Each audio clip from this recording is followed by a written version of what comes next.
If there's noise in the background, I'm in Canggu in Bali, so if you know, you know. There's a lot of construction work. However, today I'm going to be talking about the mind and body connection and how yoga can change life, because yoga is really more than just making you flexible. I'm going to be going through a couple of main points. Number 1, anxiety. Number 2, reconnecting with your body. And number 3, the benefits to reconnecting to your body. So it's essentially the journey that I've took over 5 years in 10 minutes on YouTube, which is insane.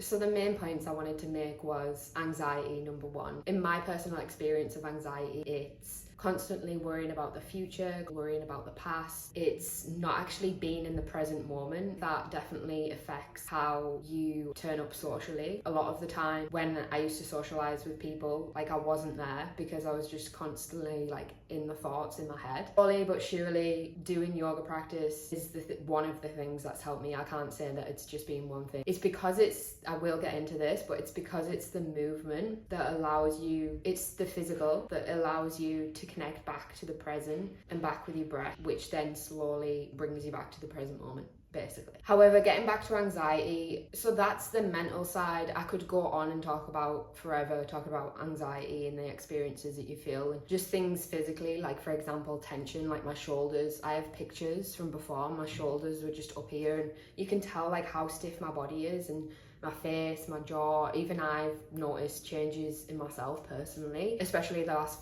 couple of years since my yoga practice has increased. People talk about flexibility and how yoga improves your flexibility. It's like it just does it a huge discredit, because yes, like flexibility has some part into it, but I just wanted to explain that tension in the body is essentially tension. It can translate to tension in the mind. It's basically your nervous system and it memorizing that position of the body. So say you're constantly at your desk all day, then of course your hips are going to be programmed to stay in that position if you don't do any sort of mobility outside of when you sat at your desk. So tension can be a stress response, or it can be from a repetitive movement. Flexibility does decrease the amount of tension in the body. It's not just the act of flexibility that we're looking at here, it's the fact that it reduces the amount of tension in the body at each specific joint. So for example, you nearly got hit by a car when you were younger, and you might have tensed up and not really processed any of that emotion. Told your nervous system to relax after that happened, therefore you still probably holding your body in a specific way because you nearly got knocked over when you were 12. So your body goes into that state of fight or flight, so then the tension is held in the body, and that's when the body becomes stiff. So your nervous system didn't get the memo to relax. In today's world, we're constantly stimulating ourselves and not actually genuinely relaxing, which plays a huge part in it. Which leads me to the second point. Essentially, when we're practicing yoga, we're teaching the nervous system to relax. It can be tight hips or even hunched over shoulders. I know that my posture is still not perfect. Just little things that I noticed, like the other day, I'm sure I used to go to bed and like really huddle myself into a fetal position, and I was in bed like this, and I was like, why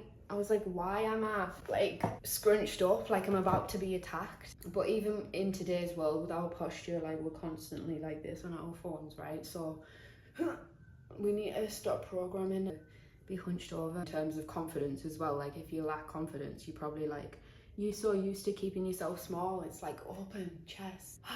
If anyone has ever like released any sort of muscle tension in your shoulders, or even after you have a massage, like you can physically feel the difference. You feel like more free, more fluid. If you've got tight hips, the psoas muscle runs from like the base of the spine all the way through the hips to the top of the femur. So like that's a huge part of the body. You have experienced something stressful and maybe there's some emotions that you haven't processed that run alongside that event. Or something just happens in everyday life, like you have a stressful day at work, your boss is a dick, and then you want to come home and just binge on the Lotus Biscoff biscuits or family bag of sweet chili sensations. Oh, I miss UK food. These emotions can feel big, scary, uncomfortable, so a lot of the time people use unhealthy coping mechanisms to just avoid feeling these feelings, like scrolling on your phone, binge watching Netflix, a number of other things that you could probably think of yourself. So these are just methods of numbing your emotions. It's not to say that you're never going to do this, it's just to say that you can actually have these things under control if you start to practice yoga, meditation, breath work, which are the things that we use in yoga practice to bring ourselves back to the present moment and back into the body. So it's about being the witness to your thoughts and feelings rather than allowing them to control you. Then you're in the driver's seat. For example, you notice that you got pissed off by a fuckboy because he ghosted you, but then you witness and you observe that you're pissed off, you feel pissed off at him in your body. So then you note that down. And then when he pops back into your DMs next month, you remember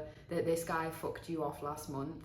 He treated you like shit and he didn't give you the queen treatment that you deserve. So you remember that and then you act accordingly. So essentially it's the yoga. For me, it was the yoga. A lot of people say, I've heard one other person say that in the beginning yoga was just movement for them, but it's the physical movement that allows you, constant practice allows you to start reconnecting back with the breath, which then in turn starts to make you more present and more aware of the breath and therefore less attached to your thoughts and feelings. Which brings me to the third point, which is the benefits to connecting back to the body through yoga. Physical benefits: reduces aches, pains, tension, less injuries for jiu-jitsu athletes because you can actually invert without feeling like your lower back is going to snap. And you're stronger in the end ranges. So what I mean by that is that you have flexibility, but you're also strong in the end ranges. The mental benefits are that you're a lot calmer in person. You don't initially react when your thoughts or feelings come up. You have that slight pause before you react. For example, I used to be quite an angry person, but I started to realize what was making me angry and therefore removed the thing that was making me angry. Because I always used to feel so much shame for reacting the way that I did, and then I realized, oh, it's because someone's crossing my boundaries. So I just removed that person and I never act like that